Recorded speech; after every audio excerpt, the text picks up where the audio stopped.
क्या कर रहे थे? वही जो करते कहते और सुनते चले आ रहे हैं कि जब वक्त होता है तो एहसास नहीं होता, और जब एहसास होता है तो वक्त नहीं होता। मैं साबिर अली और आप देख रहे हैं ILCC अली क्लासेस, जो अलीगढ़ बेस्ड नीट जेई का रेजिडेंशियल कोचिंग क्लास है। साथ ही AMU जामिया और दूसरे यूनिवर्सिटी के दूसरी तैयारी भी कराते हैं, जैसे कि 9th है, 6 है, 11th है, डिप्लोमा है, BSc नर्सिंग है, और भी वगैरह वगैरह तैयारियां कराते हैं। तो वो लोग जो लोग तैयारी करना चाहते हैं वो कांटेक्ट कर सकते हैं। ऑनलाइन ऑफलाइन दोनों ही मोड अवेलेबल है। साथ ही हमारे चैनल को सब्सक्राइब कर लें, क्योंकि हम लोग इस पे यूनिवर्सिटी के सारे इंफॉर्मेशन अपडेट करते रहते हैं।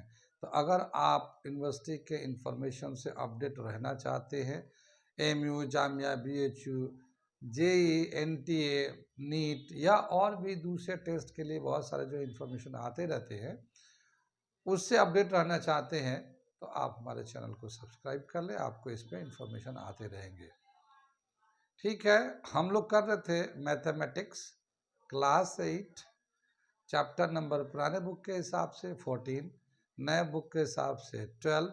चैप्टर का नाम है फैक्टराइजेशन, और उसमें हम लोगों ने एक लेक्चर किया कि अगर नंबर होता है तो कैसे फैक्टर करते हैं, अलजेब्रिक टर्म्स होते हैं तो कैसे फैक्टर करते हैं, और नंबर अलजेब्रिक टर्म दोनों एक साथ होते हैं तो कैसे फैक्टर करते हैं। ये सब हम लोगों ने एक लेक्चर में बताया था। अब क्या बताया कि अगर फैक्टराइज करना हो, यानी एक एक्सप्रेशन दे रखा हो। एक्सप्रेशन का मतलब ये होता है कि जब भी कभी कोई 2 टर्म 3 टर्म प्लस माइनस में एक साथ दिया हुआ है, तो एक हमारा वो एक्सप्रेशन कहलाता है, पॉलिनोमियल भी कहलाता है उसको। तो ऐसे पॉलिनोमियल को या एक्सप्रेशन को फैक्टराइज करना चाहते हैं तो कैसे करेंगे, वो आज हम बताते हैं। तो कैसे हम लोग फैक्टराइज करते हैं, कुछ एग्जाम्पल लेके चलते हैं, बताते हैं। ठीक है, फैक्टराइजेशन। अब जैसे एक दे रखा है यहाँ पे इस तरह का टर्म,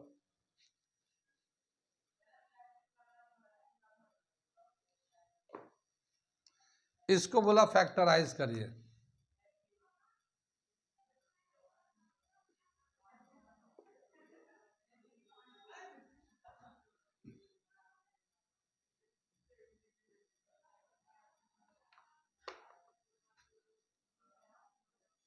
इसको हमें फैक्टराइज करने के लिए बोला।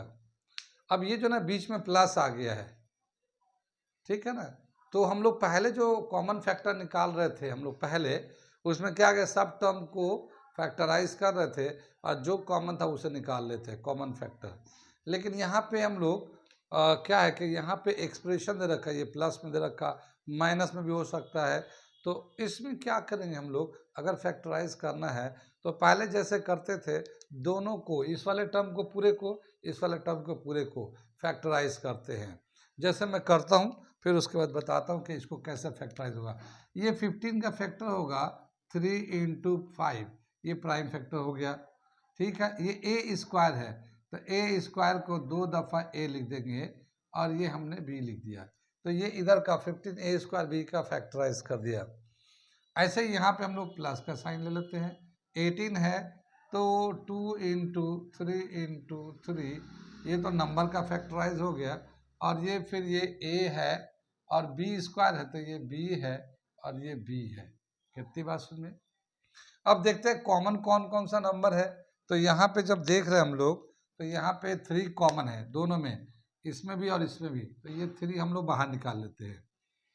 और नंबर में कोई कॉमन नहीं है, क्योंकि यहाँ 5 है, यहाँ पे 2 और एक 3 भी है, तो ये कॉमन है, तो इसे छोड़ देते हैं। फिर ये a है, यहाँ पे भी एक a है, इसे बाहर निकाल लेते हैं हम लोग a को। और कुछ कॉमन, फिर यहाँ पे एक b है, तो यहाँ पे एक b इसमें से निकाल लेते हैं, तो ये एक b भी बाहर निकालिए, ये कॉमन थे। अब जो कॉमन नहीं है, अब इसके सिवा कोई कॉमन नहीं है, तो जो कॉमन नहीं है उसको इसी तरह से जो बच गए यहाँ पे लिख देते हैं। तो यहाँ से बचे 5, ये वाला 5 बच गया, ये एक a बच गया, तो 5a बच जाएगा यहाँ पे। ठीक है, और फिर ये प्लस का साइन आ जाएगा, यहाँ 2 और 3, तो 2 × 3 ये बच जाएंगे और यहाँ से एक b बच जाएगा।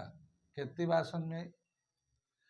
और ये क्या हो जाएगा 3ab, ये तो बाहर का हो गया 5a, ठीक है 5a प्लस 2 3 6b, तो ये हमारा आ जाएगा फैक्टराइज हो गया। ये जो नंबर है ये फैक्टराइज हो गया। कितनी बात समझ में आई? हमने क्या किया, सभी टर्म को अलग अलग फैक्टराइज कर दिया जैसे पहले हम लोग करते थे। जो कॉमन था उसे बाहर निकाल लिया और जो कॉमन नहीं था वो हम लोगों ने ब्रैकेट में लिख दिया। और इस तरह से जब लिखते हैं जो कॉमन है उसको ब्रैकेट से बाहर लिख देते हैं, जो कॉमन नहीं होता है तो जो एक्सप्रेशन है उसको हम लोग लिख देते हैं। इसे कहते हैं हम लोग फैक्टराइजेशन। ठीक है, कितनी बात समझ में है? कहाँ कहाँ समझ में आया, कहाँ कहाँ नहीं आया बताइए। आग ओके, तो इसे नोट करिए। अभी मैं 2-3 जो है ना एक्सप्रेशन का बताता हूँ ताकि एक आइडिया डेवलप हो जाए कि अगर एक्सप्रेशन दिया हो तो कैसे हम लोग फैक्टराइज करते हैं। नोट कर लीजिए। कर लिया?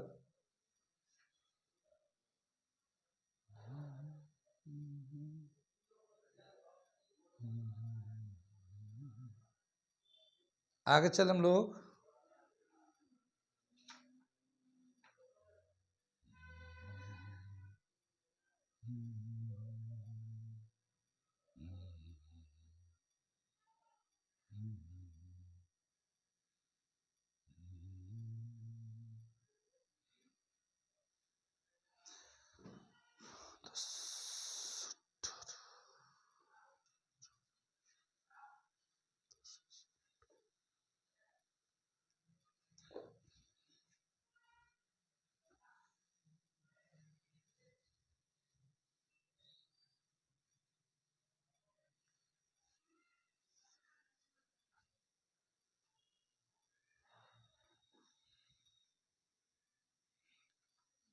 अब कौन कौन सा चैप्टर बच गया अभी आप लोग का, देखिए तो मैथ में।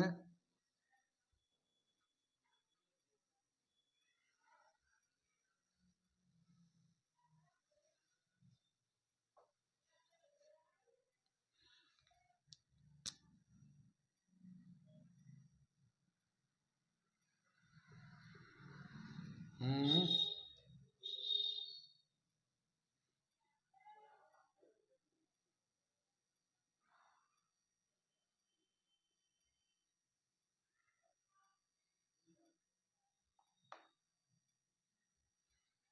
अब देखो हम लोग कर रहे हैं फैक्टराइजेशन इसको, ठीक है ना, इस नंबर को फैक्टराइज कर रहे हैं। कैसे करेंगे फैक्टराइज? ये हमारा एक एक्सप्रेशन है। एक्सप्रेशन का फैक्टराइज करने के लिए क्या करते हैं हम लोग, ये जो नंबर होता है और ये जो टर्म होता है अलजेब्रिक टर्म उसको फैक्टराइज कर देते हैं और जो कॉमन निकलता है उसे कॉमन निकाल देते हैं, जो बच जाता है उसे ब्रैकेट में छोड़ देते हैं। अब जैसे इसको कर रहे हैं हम लोग तो क्या दे रखा है 10x² का फैक्टराइज कैसे लिखेंगे, 2 × 5 10 हो जाएगा, x ये आ जाएगा हमारा इसका 10x², 18x³ तो 2 × 3 × 3 × x 3 दफ़ा लिख देते हैं, x 3 दफ़ा लिख देते हैं, ठीक है। फिर ये 14 है, ये प्लस का साइन लगा, ये 14 है तो 2 × 7, फिर x जो है ना 4 दफ़ा है, x 4 दफ़ा लिख दिया इस तरह से। कितनी बात समझ में आई? अब जो जो कॉमन है वो कॉमन निकाल लेते हैं। जैसे इसमें 2 है, इस वाले टर्म में भी 2 है, इसमें भी 2 है, तो ये 2 तो हम लोगों ने कॉमन निकाल दिया। यहाँ 5 है तो सब में 5 नहीं है, यहाँ 3 है तो सब में 3 नहीं है, वहाँ 7 है, तो अब कोई कॉमन नहीं है नंबर में अब कोई कॉमन नहीं है। अब x में देखते हैं, एक x इसको ले लिया, एक x यहाँ से ले लिया, एक x इसमें से ले लिया तो ये x आ गया, ठीक है। फिर एक दूसरा x है, ये फिर दूसरा x है, फिर यहाँ से दूसरा x होता है, तो ये दूसरा x कॉमन निकाल लिया। अब यहाँ से बचेगा क्या, 5 बच जाएगा क्योंकि ये और तीनों बाहर निकल गए, 5 बच गया। यहाँ से 2 तो बाहर निकला, 3 3 9 होगा और ये 2x तो बाहर निकल गए, ये दोनों पर टिक लगा हुआ, दोनों बाहर निकल गए हैं, ये एक x बचा हुआ है, ठीक है ना, तो ये यहाँ बच गया। और ये 2 निकल गया था बाहर, 7 बचा हुआ है और 2x तो निकल गया, 2 बचे हुए, तो ये एक्स स्क्वायर, ऐसे 2x बचा हुआ, एक्स स्क्वायर बचा हुआ। कितनी बात सुन में? तो इसका जो आंसर हो जाएगा हमारा 2x स्क्वायर, ये x को x से मल्टीप्लाई एक्स स्क्वायर हो जाएगा। 2x square 5 minus 9x plus 7x square, ये हमारा आ गया फैक्टराइज करके, यानी इस वाले एक्सप्रेशन को फैक्टराइज किया तो ये आएगा इसका आंसर। समझ में बात आ रही है? आगे चलते हैं, ये समझ में आया तो नोट करिए, फिर मैं एक दूसरा बताता हूँ कैसे करते हैं फैक्टराइज। अलग अलग टाइप्स के हैं तो उसको हम लोग अलग अलग तरीके से समझा दे रहे हैं ताकि आपको जब समझ में आए तो बाद में करना आसान हो जाएगा। ठीक है, तो नोट कर लिए इसको। अगला करता हूँ मैं। ये एक हम लोगों ने एक्सप्रेशन लिखा और इसको अब हमें फैक्टराइज करना है। ठीक है, इसे 2xy plus 2y plus 3x plus 3, अब इसको हमें फैक्टराइज करना है। आमतौर पे जब हम लोग फैक्टराइज करते हैं तो जो नंबर होता है या जो टर्म होता है, नंबर सब में कोई ना कोई कॉमन आता ही आता है, या फिर कोई अलजेब्रिक टर्म होता है जो सब में मिल जाता है तो वो कॉमन निकाल लेते हैं। यहाँ अगर चलते हैं देखते हैं तो जैसे यहाँ x है y है, तो यहाँ y है x नहीं है, यहाँ x है y नहीं है, और यहाँ तो x y में से कुछ भी नहीं है। इसका मतलब क्या होगा कि इसमें x y तो कॉमन होगा ही नहीं, x y कॉमन होगा ही नहीं। x या x हो या y हो या दोनों हो, क्योंकि कुछ में है कुछ में नहीं है। अच्छा, नंबर देखते हैं तो 2 यहाँ है, 2 यहाँ है, 3 यहाँ है, 3 यहाँ है। ठीक है, तो नंबर भी कॉमन नहीं आएगा, क्योंकि कॉमन आने के लिए सब में एक नंबर होना चाहिए था, तो नंबर भी कॉमन नहीं आ रहा है। तो क्या समझ में आ रहा है कि जो अलजेब्रिक टर्म है वो भी कॉमन नहीं है, जो नंबर है वो भी कॉमन नहीं है, तो फिर कैसे हम उसको फैक्टराइज करेंगे?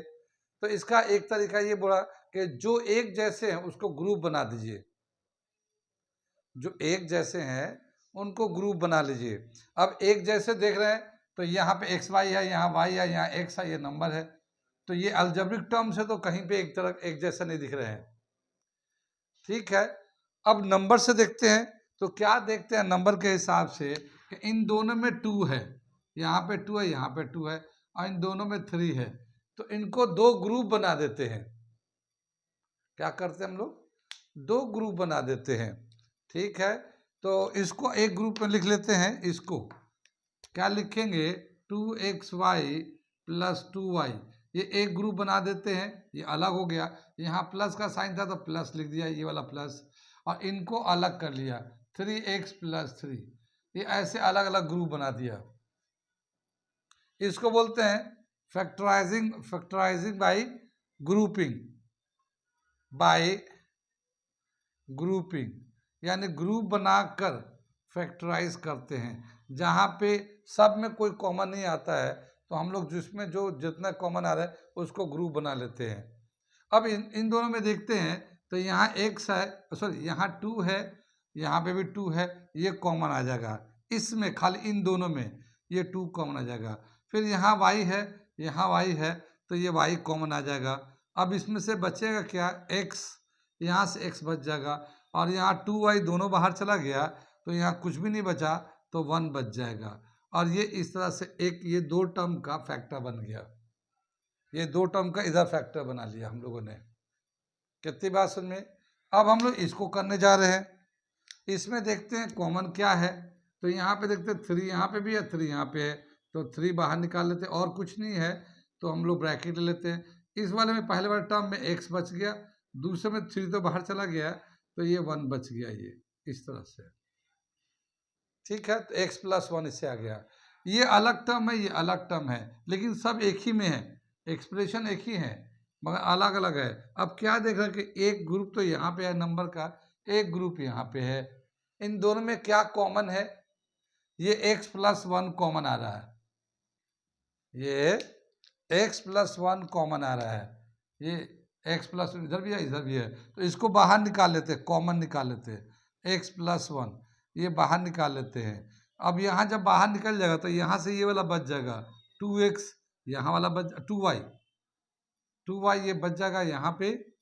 अब फिर ये प्लस ये 3 बच जाएगा यहाँ पे। कितनी बात सुन में? तो ये हो जाएगा x प्लस 1 और ये हो जाएगा 2y प्लस 3। और ये इस तरह से फैक्टराइज हो गया है, ये हो गया फैक्टराइज। फैक्टराइज का मतलब होता है कि हम लोग नंबर को या टर्म को प्राइम नंबर में, प्राइम फैक्टर में कन्वर्ट कर देते हैं और फिर जब लिखते हैं तो मल्टीप्लाई में लिखते हैं। जैसे ये एक टर्म है x+1, ये एक साथ है, और दूसरा टर्म 2y+3 दूसरा टर्म है, और ये दोनों एक दूसरे को मल्टीप्लाई कर रहे हैं, तो ये मल्टीप्लाई में है। और अब ये हो गया फैक्टराइज। ये जो नंबर था जो डायरेक्ट नहीं, सब में कॉमन नहीं मिल रहा था, तो हम लोगों ने इसको इस तरह से जो दो दो का ग्रुप बना दिया। दो का ग्रुप इसलिए बनाया कि इन दोनों में 2 कॉमन था, यहाँ पे 3 कॉमन था, तो इसलिए दो अलग अलग बना दिए। फिर जब कॉमन ले लिया तो क्या देखते कि ये वाला टर्म भी कॉमन आ रहा है, इसको लेने के बाद जो बचा वो दूसरे ब्रैकेट में लिख दिए। और अब ये सारा टर्म जो है ना ब्रैकेट में आ रहा है और बाकी जो ना मल्टीप्लाई में लिख रहे हैं। ये हमारा फैक्टराइज हो गया। कहाँ कहाँ समझ में आया, कहाँ कहाँ नहीं आया, नोट। ये हम लोग देखते हैं कैसे करेंगे।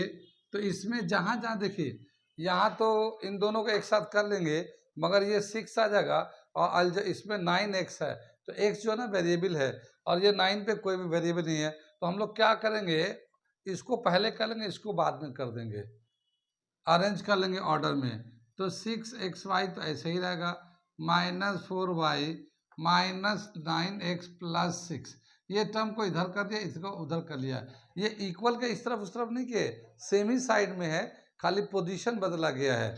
ये बाद में था तो उसको थोड़ा पहले कर लिया, इसको पहले था तो बाद में कर लिया, तो साइन चेंज नहीं होगा। साइन चेंज कब होता है, जब हम लोग इक्वल के इस तरफ से और उस तरफ से ले जाते हैं, ठीक है ना, तो इस तरह से बीच में इक्वल होता है तब साइड चेंज करते हैं, तो साइन चेंज होता है। यहाँ पे साइड चेंज नहीं हो रहा है, पोजीशन चेंज हो रहा है, जहाँ पे है उसको आगे पीछे कर दिया है, खाली उसी साइड में है ये, ठीक है। आगे चले हम लोग। अब इसमें देखते हैं, इसको कॉमन ले लेते हैं, इन दोनों में से कॉमन लेते हैं, इन दोनों में से कॉमन लेते हैं। तो देखो पहले तो फैक्टर कर लेते हैं, क्या चीज़, ये 2 × 3 6 हो जाएगा, ये x × y, यहाँ माइनस हो गया, 4 का 2 × 2 × y, ये हो गया। फिर ये माइनस जो है 9 है, 3 × 3 × x हो गया, और ये +6 है, 2 × 3 हो गया ये, ठीक है। अब इन दोनों में से देखते हैं क्या कॉमन है। तो देखो ये जो 2 है, ये एक 2 निकाल लिया, ये यहाँ से ये 2 निकाल लिया, कॉमन था। और अब नंबर जो ना यहाँ 3 है, यहाँ 3 नहीं है, यहाँ x है, यहाँ x नहीं है, ये y है, y कॉमन है तो y को बाहर निकाल लेते हैं। अब क्या बचेगा, यहाँ से ये y को बाहर निकाल लिया हम लोगों ने। अब यहाँ पे बचेगा 3x, 3x यहाँ से बच गया, और यहाँ से माइनस का साइन लगा लिया, यहाँ से सिर्फ 2 बच गया ऐसे, ठीक है। कितनी बात समझ में आई। अब हम लोग इन दोनों का देखते हैं, इन दोनों में, ठीक है। तो यहाँ पे जो माइनस का साइन है वो तो माइनस लगा दिया, कॉमन क्या है, एक 3 यहाँ पे, एक 3 यहाँ पे है, ये 3 बाहर निकाल लिया। अब हम लोग ब्रैकेट लगा देते हैं, तो जो बचता है वो लिख देते हैं। तो यहाँ से 3x बच रहा है, ठीक है ना। और यहाँ से जो है ना, बाहर में जब माइनस होता है और ब्रैकेट स्टार्ट करते हैं तो अंदर का साइन चेंज हो जाता है, यानी ये जो प्लस था अब ये माइनस हो जाएगा। जब बाहर में माइनस होता है ना, तब ब्रैकेट को खोलने और बंद करने पे दोनों कंडीशन में हम लोग साइन चेंज करते हैं। हम लोग कितनी बात में, दोनों कंडीशन में, या तो ब्रैकेट खोलेंगे तब भी साइन चेंज हो जाता है, या ब्रैकेट क्लोज करेंगे तब भी साइन चेंज हो जाता है, अगर बाहर में माइनस है तब, और प्लस है तो नहीं होता। तो ये तो हमारा 3x हो गया, और यहाँ एक 3 बाहर चला गया तो प्लस के 2, यहाँ माइनस के 2 बच जाएंगे क्योंकि ये साइन की वजह से, ठीक है। अब इन दोनों में क्या देखते हैं कि ये वाला जो नंबर है 3x - 2, 3x - 2, ये दोनों जगह से कॉमन निकाल दे, दोनों सेम है, तो 3x - 2 तो कॉमन निकाल दिया, और यहाँ से बचेगा 2y - 3, ये इस तरह से 2y यहाँ का और -3 आ गया, और इस तरह से ये हमारा फैक्टराइज हो गया। कहाँ कहाँ समझ में आया, कहाँ कहाँ नहीं आया।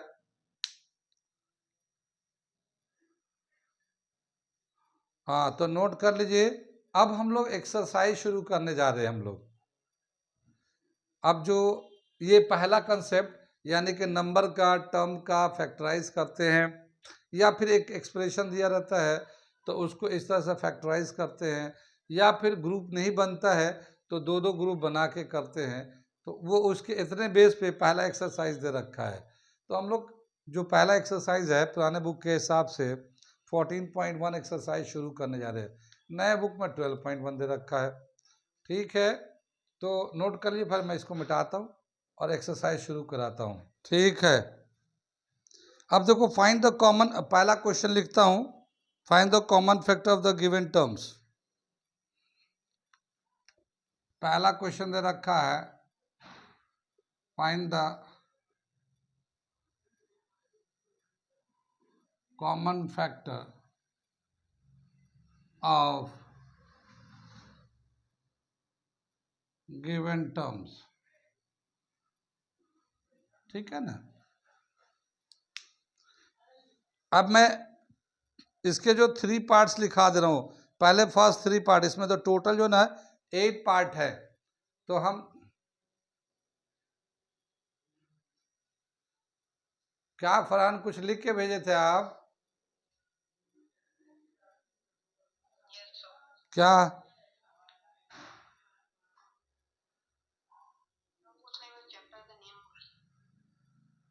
अच्छा, तो कितने चैप्टर दिख रहे हैं?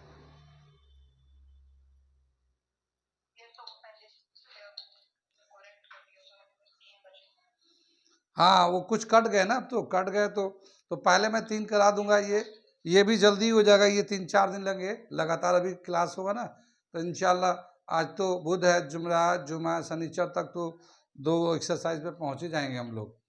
ठीक है ना, तो अगले हफ्ते में ये खत्म हो जाएगा, तो अब ज़्यादा टाइम नहीं लगेगा, जल्दी जल्दी खत्म हो जाएगा ये हमारा 14.1 है।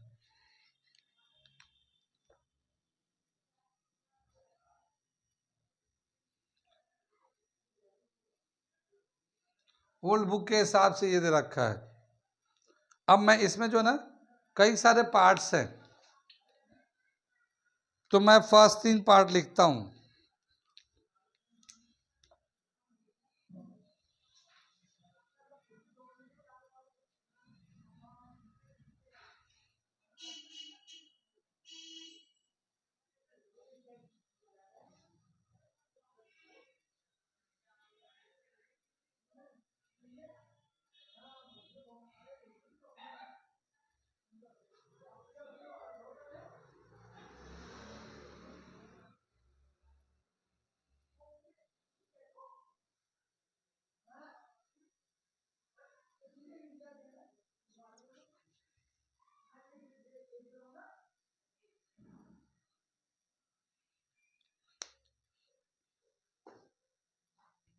ये दे रखा हमारा find the common factor of the given terms.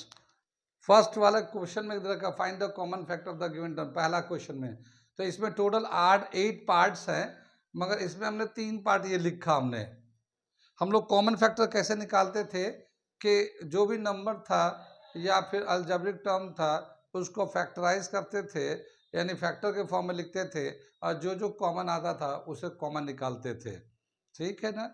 तो इन दोनों में अगर हम लोग पहला वाला पार्ट करते हैं, तो पहले वाले पार्ट में क्या हो जाएगा ये कि मान लो ये हमें दे रखा 12, तो 12x का जो फैक्टर होगा, 12 का फैक्टर होता है 2 into 2 into 3 into x.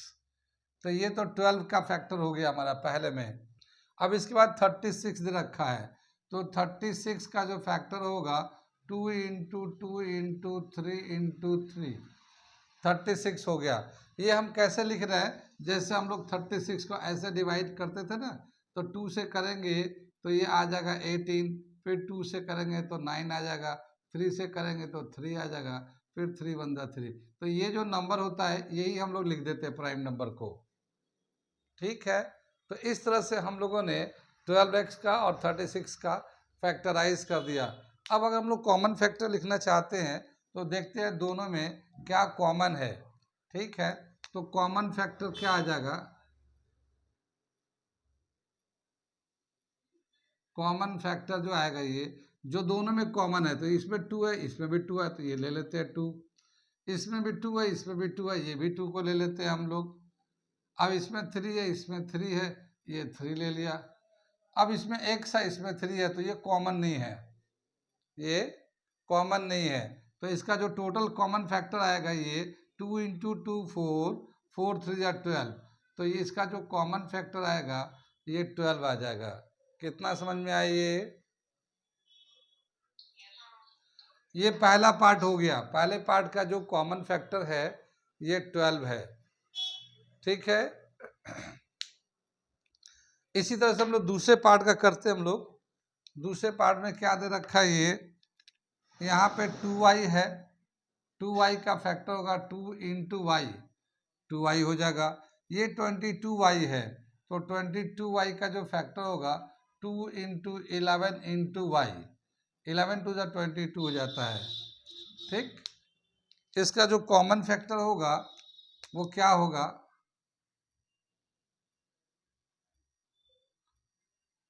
Common factor होगा ये 2 इसमें है, इसमें भी है, ये दोनों में कॉमन था तो 2 आ गया।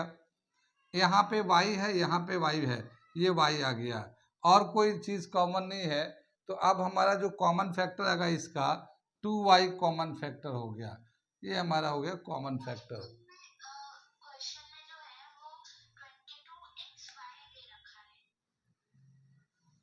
किसमें, इसमें एक मिनट देख लूँ, मैं चेक कर।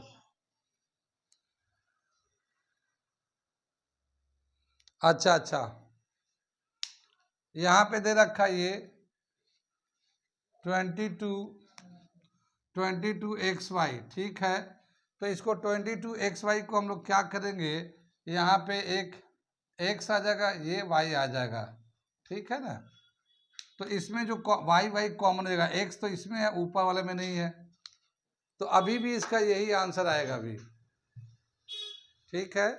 अभी भी इसका 2y आंसर आएगा। कितनी बात समझ में आई। ऐसे ही हम लोग थर्ड पार्ट करने जा रहे हैं। थर्ड पार्ट करने में क्या करेंगे, इसमें हम लोग 14pq है, तो 14pq का फैक्टर निकालते हैं, तो क्या होगा 2 into 7 into P into Q, ठीक है, ये आ जाएगा। और ऐसे 28 पी स्क्वायर क्यू स्क्वायर है, पी स्क्वायर क्यू स्क्वायर है, तो 28 का फैक्टर करेंगे तो 2 इंटू 7, ये 28 हो जाएगा।